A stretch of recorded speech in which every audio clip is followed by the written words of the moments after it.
I am Joyce Lucke. I'm the owner of Paragon ME, but at the moment I am here to be a member of a race car team.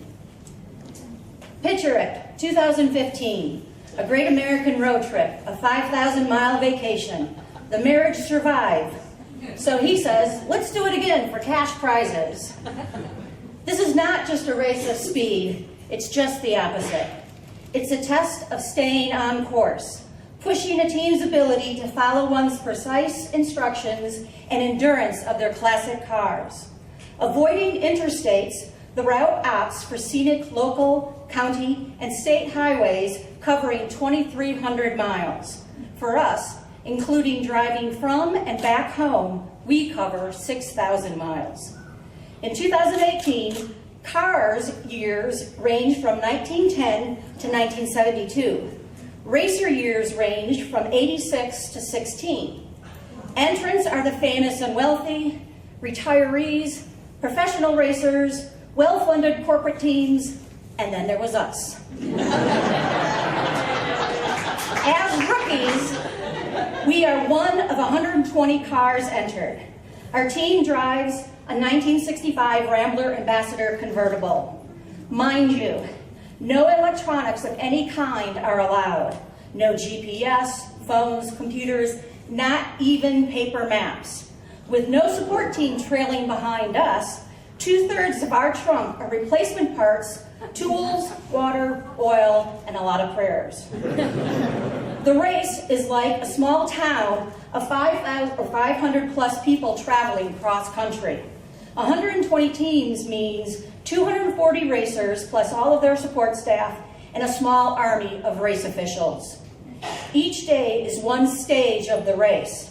Within a stage, there are 4 to 7 legs, checkpoints where the exact time that the team passes by is recorded and scored. Scoring is about perfection. The objective is to complete a leg in the exact amount of time organizers have calculated. Every second off, early or late, at each checkpoint is a penalty.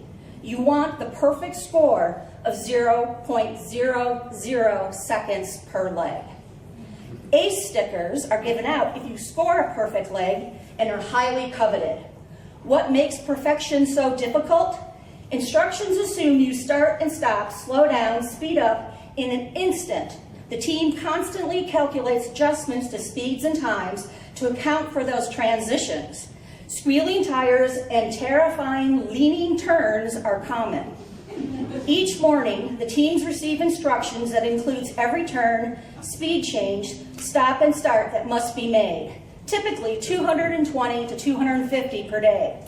Just 30 minutes prior to your leave time, teams receive the packet to review and make preliminary calculations.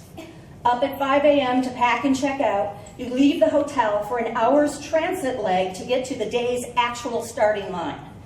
Giving engines and tires a chance to warm up, teams to make daily calibrations, stop for gas, check air pressure, and make one last restroom stop before you get to your appointed stage starting time.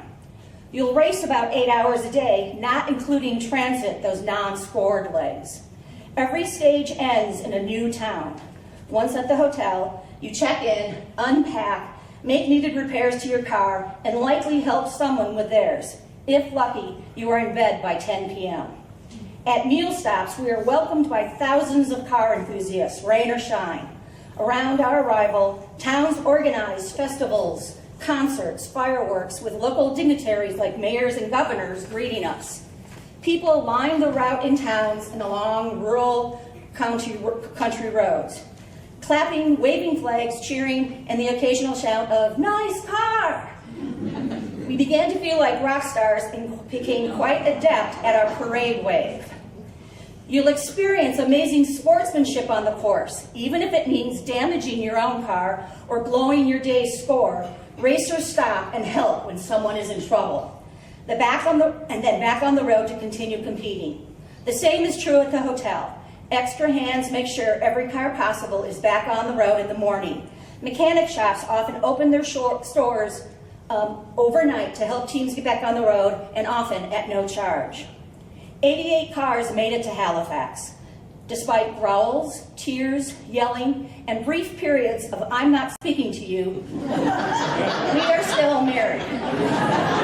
Racing, like marriage, is about communication. Our final placement, 41st overall and 6th in the working class.